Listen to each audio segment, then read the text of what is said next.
Good morning, everyone, and thank you for joining us today for Global Minded's Back to School in Times Like No Other. And for those that aren't familiar with Global Minded, we're a 501c3 company. We're closing the equity gap by creating a capable, diverse talent pipeline with programs, content, and courses for students and educators. We provide students from least resource backgrounds with connections to role models, mentors, internships, experiences, and jobs that make them employment worthy, promotion ready, and financially fit to navigate a hierarchical world. So today we're very proud to present SHPE, and I just want to say a couple of housekeeping things. Because this is a web, you're not able to speak. If you have a question, you can put it in the chat and that will be monitored. And then we'll probably save questions to the end, but if you have something that pertains to the speaker, I'll probably interrupt and ask them to answer your question. But we will have questions at the end, and I can unmute you at the end so that you can ask your question. So if you want to ask your question, you can just raise your hand and I can unmute you and then you can ask your question. So I'm just going to go right into introducing Dora. She's Dr. Dora Renaud, and I'm going to read this because I don't want to miss it because she's amazing. She is the Society of Hispanic Professional Engineers Senior Director of Academic Programs and Professional Development. She develops and manages grants, scholarships, programs, and membership. Prior to working at SHPE, she was a school administrator and international literacy trainer. For more than a decade, Dora has been part of the American College of Education faculty, impacting education across the world. She has served on the boards of directors for the Association of Hispanic School Administrators and Chess for Humanity. She is a fellow of the Teaching Trust Executive Leadership Teams program. She earned her PhD in Education Administration from the University of Texas, Austin Superintendency Program. And now I'll pass it on to Dora. Hi, good morning, everyone. Thank you for having SHPE join you all today. I am very excited to be here with my three wonderful panelists that we have. So I want to make sure that we introduce them as well. So Nicolas, will you start us off? Yeah, sure. Thank you very much for having me. It's really an honor to be here with all of you. So my name is Nicolas Valencia Diaz. I am a student at Florida International University. I am majoring in biomedical engineering, and I am from Bogota, Colombia. And for my future, I want to do, I'm planning to do a PhD in biomedical engineering as well. Awesome. Thanks for joining us, Nicolas. Melanie, will you introduce yourself? Hello, good morning. My name is Melanie Suarez. I am a mechanical engineering student at the University of Texas, Rio Grande Valley. For anyone who doesn't know where that's located at, we're down here in South Texas. Go Vaqueros. Melanie, talk a little bit about your volunteer work with SHPE as well. Well, my volunteer work with SHPE is really extensive, but I'm gonna narrow it down to my favorite two things that I do. So I'm part of the National Convention Committee. I work with SHPE. I am a student liaison there, and what I do, I help them prepare for the conference. We do the workshops, anything that is needed, opinions. I'm the voice for the students. I'm really excited for this year because it's my first year doing it. And I just want to empower females in STEM so we can keep growing and get that percentage up. I am also part of the advisors committee, and what I do, I am the point of contact between the advisors and SHPE National. So I help them with anything they need for their chapters, if they need tools or they need help with registration. I am that point of contact, and I am very excited to be here. Thank you, Melanie. Sophia, last but not least. Thanks, Dora. My name is Sophia Plata. I'm a PhD student in environmental engineering at the University of Southern California. My research focuses on water treatment, specifically desalination and water reuse. And I've been involved in SHPE now for about 4 years. I've held both regional and national leadership positions. Last year, I was on the board of directors. And this year, I'm more of an advisor for the National Graduate Assembly, which aims to increase social parity for Hispanics with advanced degrees. Okay, so thank you all for joining us today. So We'll go ahead and get started with just telling you who is SHPE, who we are, what we do. We have been around since 1974 with a mission to change lives by empowering the Hispanic community to realize its fullest potential and to impact the world through STEM awareness, access, support, and development. So we are 1,300 members strong, and we want to share just a little bit more about us. We have access to the top STEM recruiters.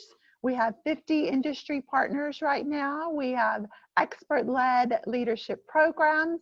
We have 9 signature national and regional events. And we are known as, this is what we're most proud of, we're known as the largest gathering of Hispanics in STEM at our national convention. So a little more background here, our STEM, the area that we focus on in our STEM pathway, our STEM pipeline is, it's K-8 through the executive level, but our narrow focus, we begin with high school, and we have programs and professional development that support high school all the way through their undergrad, into the graduate level, up into their early mid-career. So STEM makes sure that, you know, we provide support all along that STEM pipeline to make sure that our members are successful. And here's just a snapshot of our industry partners that, you know, we could not do any of the work that we do without them. So they are critical in our mission and vision for STEM. So we're very happy, and we actually had a thing called Better Together. So the big reason why we're here today is to share how we've responded to this pandemic and the situation that we're in now. And our panelists are also going to share how they've overcome and give you a little encouragement as we go back to school. So the first thing that we were able to do during the COVID was to have a virtual career fair, a first ever. We were so nervous about it, but it ended up being very successful. We had a 4-hour virtual career fair on April 18th, and it had a tremendous turnout with 1,300 participants, 14 companies, 2 universities, and 1,500 total chats between participants, recruiters, and staff. So we had a few glitches, but overall it was a successful event, our first ever, and we definitely are continuing with that during the national convention coming up. Another thing that happened during the COVID was our scholarship program happened during this time. We were able to impact over 1,500 applications. So that's impacting 1,512 students. And the amazing part was that we were able to come up with $500,000 overall that was raised in 2020. So we are so thankful for these donations from not only our corporate sponsorships, but also our members donated as well. And so that amount is greatly impacting our students as they go back to school. One thing we were really excited about was our All-In Student Relief Fund, which is now transitioned into the SHPE Membership Relief Fund, because we're including professionals as well. And this year, you know, all the students had to do was to apply and let us know why they needed this relief fund and what they were going to use it for. And we were able to raise $85,000 to this All-In SHPE Membership Relief Fund, and students are still applying for it. And we were just amazed at the amount that we were able to raise.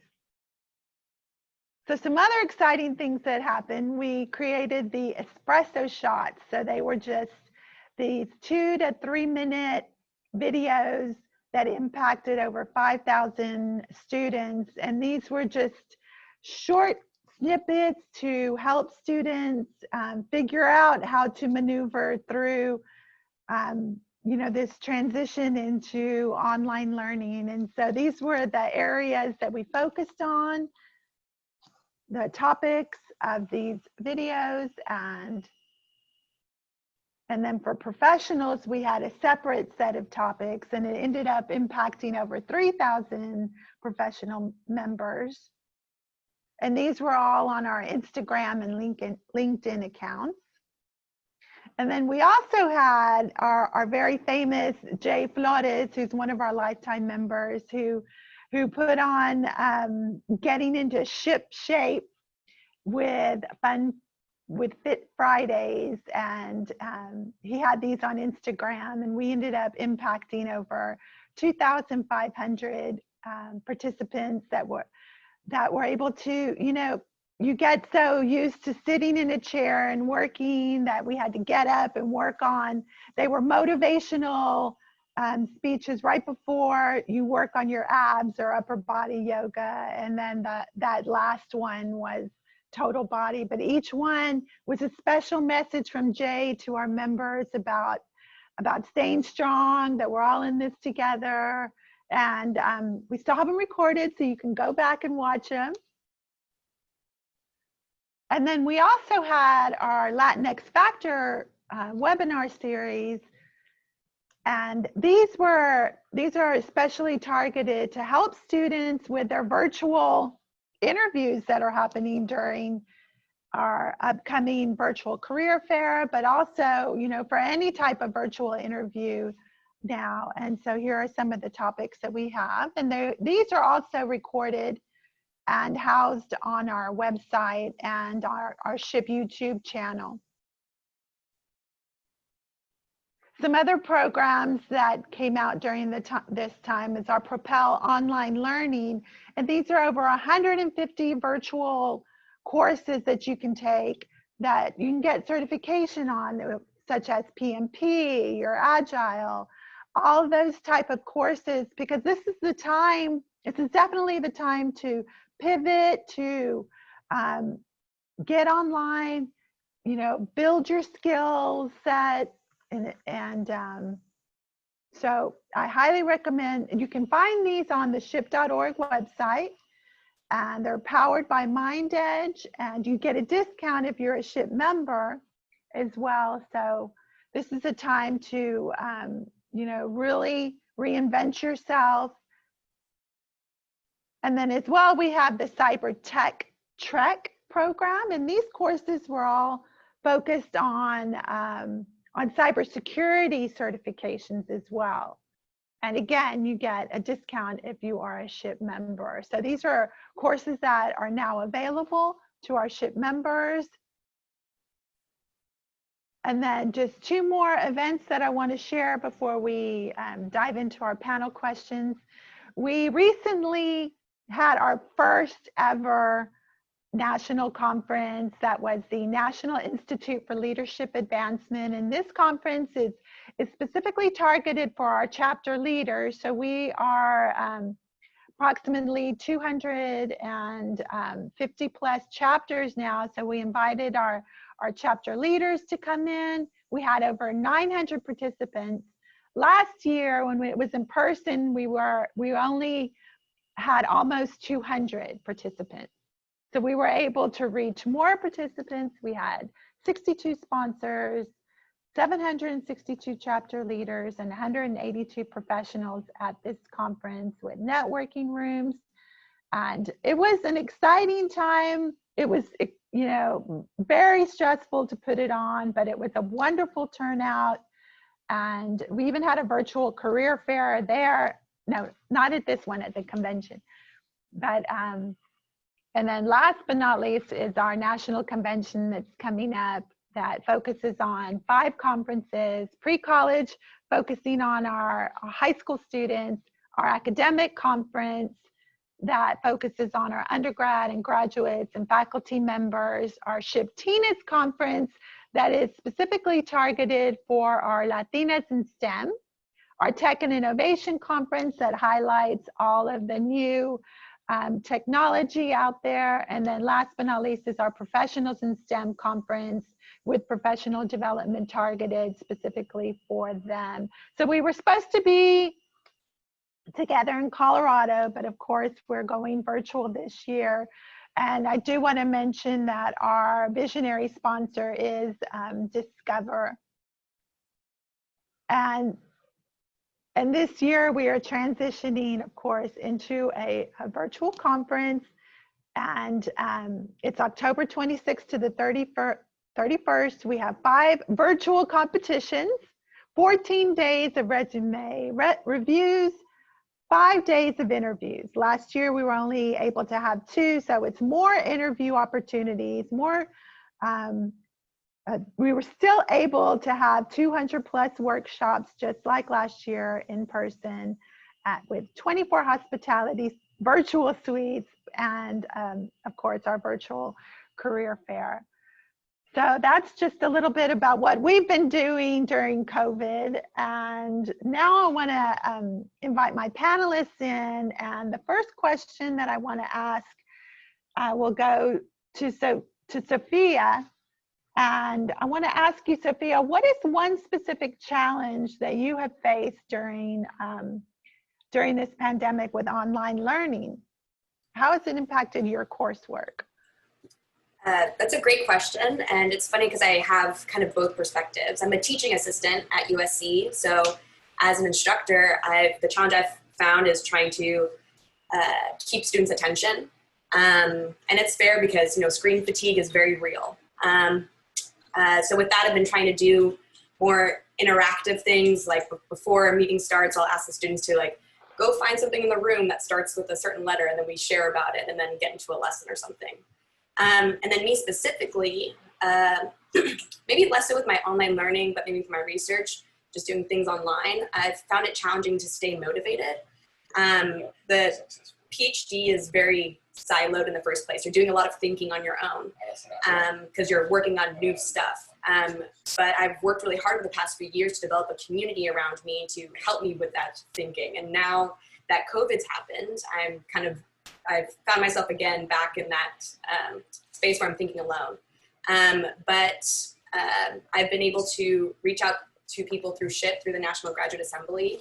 And we've been keeping each other accountable with writing writing times on Thursdays. So for 2 hours on Thursdays, we set up times to write together. We're not talking to each other, we just see each other on Zoom and are working together, both on Mondays and Thursdays. So yeah, staying motivated, but finding ways to get around that. Okay, thanks for sharing, Sophia. Melanie, do you have anything to share on that topic? Yes, I can actually relate to Sophia because I am also a research student, and I am also a student as well. I'm an undergraduate working towards my bachelor's, and online learning is a whole new experience because you don't have the same environment as you have in class. For example, your technical lab, it's now virtual, we have to watch it on video, and it's not the same because it's not hands-on. So you have to visually learn and see, okay, so this is what they're doing, and this is next, and this is how I'm gonna do it. And think about when you go out there into the industry and you have to use all these skills, so you have to learn them little by little. The cool thing was that sometimes we don't have access to the softwares when we're in class. So now that we're doing online learning, a lot of these platforms like the design software, such as SolidWorks, the school provides them for us. So it gives us a plus and it helps us develop even more. And like Sophia was saying about research, I participated in a virtual RAU this summer, and it was a whole new topic. It was material science. I had never really studied anything in materials. And it was even more tough because it was a physics, it was with nanoparticles, and we had to do a lot of research. So we would meet with our advisor at least once a week, and they would help us out and they would encourage us to keep going no matter what. and just to keep learning. That's my experience. Just keep learning and learn how to work your way through. It's going to be tough at the beginning, but in the end, it'll all come back to you, and it'll be a great payback. Thanks for sharing, Melanie.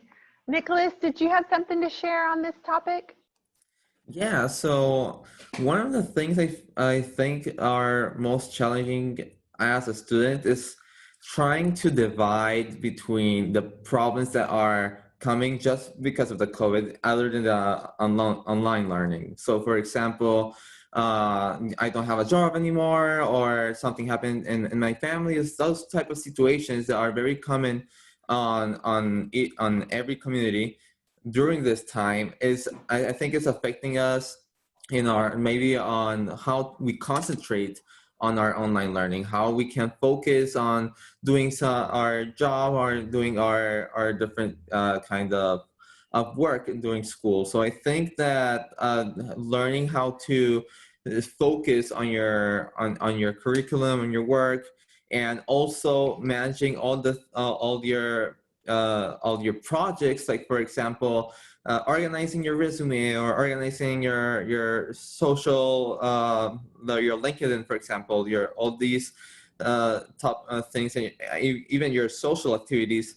All these things, like managing them, are very difficult when it comes to online learning. You have all this stuff on top of you, so it gets very, very hard. Did any of you have to move back home? I know it's so important for me when I was in school to have my one specific place in the library where I always went to go and study, and then to change that and find something at home when you have a little brother or sister screaming in the background, mom's, so much going on. I mean, did anybody kind of have that going on? It happens to everyone. I mean, I didn't have to move back home, but I was always on campus, so I can relate to that. You're always on campus, they're in the library, let's say more than 5 hours a day, and you have to come home and you have your little sister like, hey, can you do this for me? Hey, can you take me here? Or you have your chores and you're like, oh my God, I have to do this. You have connectivity issues sometimes. So it does happen. I mean, it's all part of the process. You just have to learn how to live with it. Yeah. Go ahead. Yeah. And so I did have to move back to my family house, and it was a whole challenge because there's not like a space for to study. So I had to be. I'm like right now in the middle of the living room, so it's really funny because I have the kitchen back on my back. I have my brother watching soccer in the other corner of the house. I have my mom speaking with her grandparents, and we all know how us Latinos speak. We speak a little bit louder. So every time that was happening, I was in the middle of the class. So those are stuff that you have to get used to. But I think that a lot of us were able to develop those skills to like concentrate, to focus, and like zone out. So I think that's something positive that comes out of it. So for me, I didn't go back home. I just here at my house in LA, but it definitely was a big shift for me. As a PhD student, I have an office at USC, and in my office, I see my same lab mates every single day. And so I was so used to, whenever I had a question about something, I would just look to my left or to my right, and I was able to ask a quick question or get their input on something I was struggling with, because they're all pretty familiar with my work and I'm familiar with their work. But once that switched and started working more from home, I had to be a bit more creative with how to get that type of information. So now it's just kind of sending a quick text to set up a quick Zoom meeting to show somebody how to work some sort of program, or asking quick questions about some aspect of my research. But definitely took some getting used to and had to be a little bit creative about it. Okay. All right. Thank you guys for sharing. So here's our next question. So what is one positive thing that's come out of this pandemic for you? And let's start with Melanie this time. I have actually learned a lot from this experience. One positive thing, your familia, your friends are always going to be there, your classmates. So SHIP is basically your familia. I met my friends from all over the nation. We would Zoom every once in a while. Hey, how are you? How's everything going? Do you need help with anything? I learned a lot.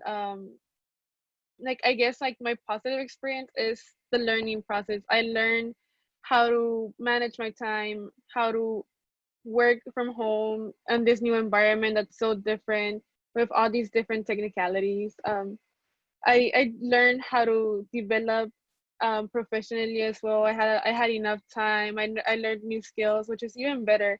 So that like the something I can say that it's very positive for me is the learning experience, because I learned how to work from home, away from the classes, away from your professors, from your friends, and it's very interesting, this process of learning and getting used to it. But it's it's good. I mean, you have it for some. So let's not say it's gonna happen in the future, but you already gained that experience and you already know what to do. You don't have to get used to it all over again. Thanks, Melanie. Nicolas, do you have a connection to that? Yeah, so well, I think the time that you have being at home, working definitely helps you to do a lot of projects. So for example, the learning experience, I totally agree with that. One of the things I am really grateful about this time is I was able to apply to a lot of scholarships. One of them, the SHIP scholarship, which I won, fortunately. So that is one way that I got like peace of mind for the next semester. And I was like, okay, now I have this scholarship money. I don't have to worry about how I'm going to pay it. Now I can focus on my work. So those type of things, preparing for GREs or people preparing for MCATs or stuff like that, this time was perfect. So for that, because I think we learned how to time manage. We learned how to get those projects done, and we took advantage of this like time we had. So I think that is something that is really positive about this whole situation. Thank you, Nicolas. Sophia, you have a connection? Yeah, mine is pretty similar to Nicholas's. For me, the best thing that I didn't even know that I needed was a bit more me time. I think, well, with me, I'll be graduating pretty soon this year, and it's giving me more time to think and reflect about what I really want moving forward. I've worked really hard. I'm sure all of us have worked really hard in school these past few years. And, it's just always been kind of like a rat race, just keep on going. And I haven't really sat and thought about, okay, what are my next steps? What do I really want? I just have always had this like vision in mind and have been kind of following it. But now it's giving me the time to check myself, see if that's what I really want. And then if it's not, realign and try to make moves to help me get to the spot that I want to be in the future. So it's been really nice thinking about like when I'm writing my applications, I'm not busy going to a bunch of meetings. I'm not busy commuting the way I used to or have distractions of people around me like I used to. So it's giving me a lot more time to think about what I truly want, and it's giving me the opportunity to make a better plan for the future. Awesome. Thanks for sharing. At SHIP, some positive things that have happened during COVID, our membership increased by almost 1,000. Our scholarship, the donations to the scholarship increased a huge amount.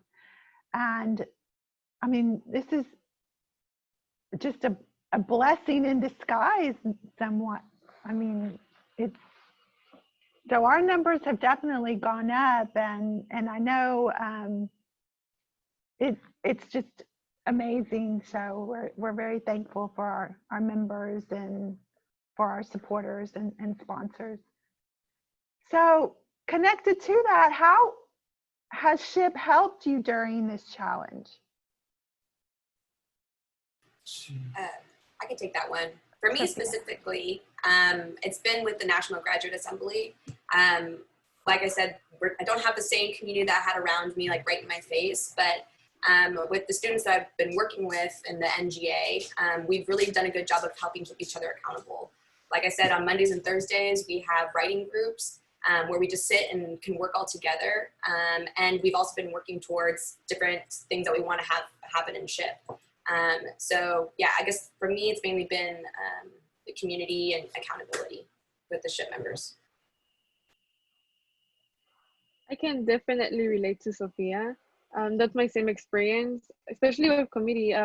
You see all these professionals, they have PhD, they have an incredible career, and I see them and I tell myself like, okay, right now it's hard, but I have to keep my GPA up. I have to like keep going. I have to keep pushing myself because I want to be like them one day. I am excited, and they told me like, yes, like it's gonna go by really fast. Like, don't worry, just keep moving forward, just keep doing you, try your best.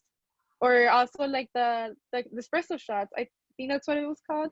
I found like the messages really interesting, and like they were really inspiring because all these messages are what makes you go forward. You see like these persons telling you like, oh, I've done this or I've done that, or this is a quick tip of how to work from home.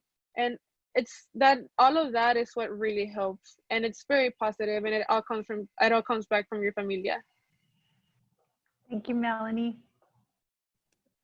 I want to highlight something that is really important. And SHIP, as a, like, for example, in my local chapter, not only helped in this time, but has been preparing us from before, and SHIP in general. So for example, when time came to apply to internships, or after while in the COVID situation, we already had our tools to apply. We already knew what we could do, what was, we already had like our resume ready, or we knew how to go after an interview.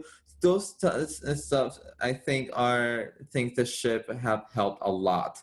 Not so just the whole process. It's been just really exciting, really awesome how we have helped each other, and how it had a very positive impact in different students.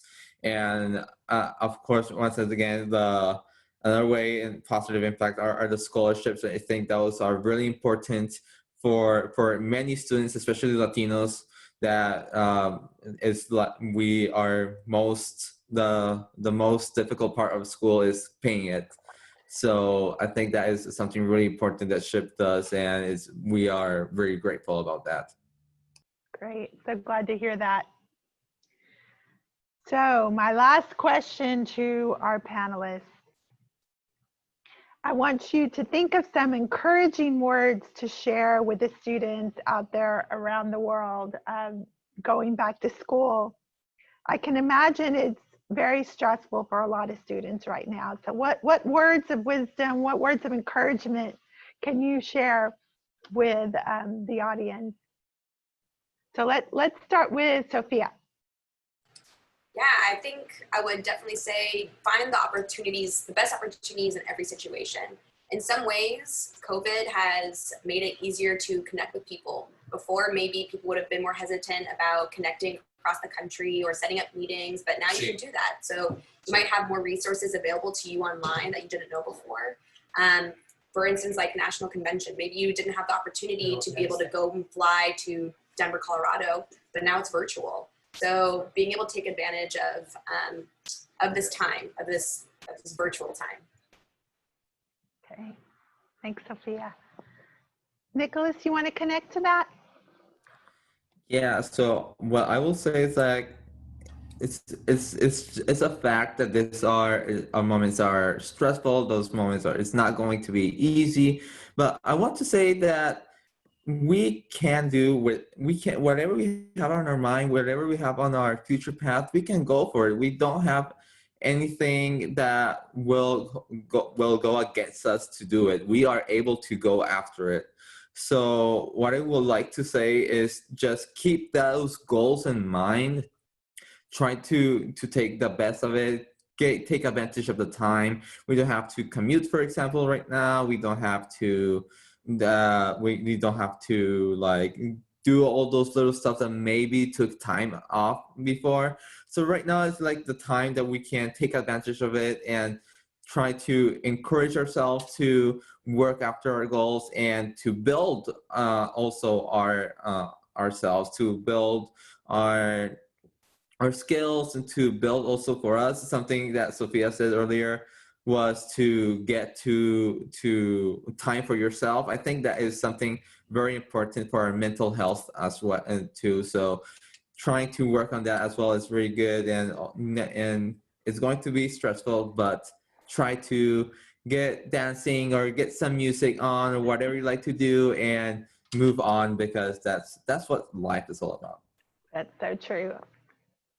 So I'm gonna ask you to dance with me online, virtually. Una salsa. Okay, Melanie, you want to connect? Yes. Definitely. I agree with Nicolas and Sophia.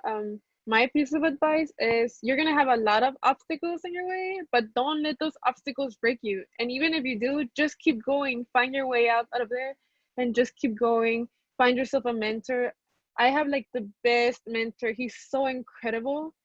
I owe a lot to him because he's always telling me, hey, there's scholarships, don't forget to apply. Or he reminds me, don't forget about professional development, work on your resume, and he gives me tips. Or let's say I have an interview, he within 5 minutes he'll tell me, okay, let's schedule a practice session for tomorrow. I have some questions ready, and he helps me practice.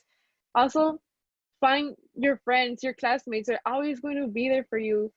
It's even if you don't want to ask questions, there's no such thing as a dumb question. Ask a question if you need to, because they're always going to help you out.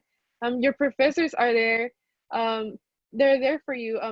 The dean is there for you. Anyone's there for you. Just reach out to them. Don't stay quiet, because if you do, it's always going to come back. Just reach out to someone and they will always help you reach your milestones. Well, those are great words of encouragement. Thank you, panelists, for that. So I want to share just a few more things that are coming up at SHPE. One thing we're working on is our Noche de Ciencias in a virtual setting. So we're excited about that. And another one is our mentorship program. So we are building that right now under a whole new platform, and so be looking out for that in the next couple of months. We're almost ready to release that. So I want to turn it back over to Lisa and just say that, you know, a big thank you to Lisa and to Carol Carter and Global Minded for having SHPE be a part of your show of back to school in times like no other. I know I was there at the home office not too long ago, and planning with Carol for our national convention, and we were so excited about it, but we're still moving forward, and we'll continue that partnership with Global Minded because it's such a critical and important partnership, and we'll be back in November soon. Well, I just want to say thank you to you. I mean, this is an incredible organization. And I was contacted by several people who wanted to attend today and weren't able to. So I'm going to forward the link to them so they can see this. And as well as all of our first gen students that we have in engineering. I'm going to forward this on to them if they don't know about it. Obviously, it's a wonderful organization. So thank you to you all. Thank you to Nicolas, Sophia, Melanie joining today and giving your time. Melanie just had an accident last week, so she's here even after her accident. So thank you so much for everybody for this. Does anybody have any final questions before we end for today? You can raise your hand or put your answer in the chat. Okay, well, I don't think we do. So thank you, everybody. And I appreciate your time today and have a great day. You too. Thank you so much for having us. Yeah, thank you. Thank you.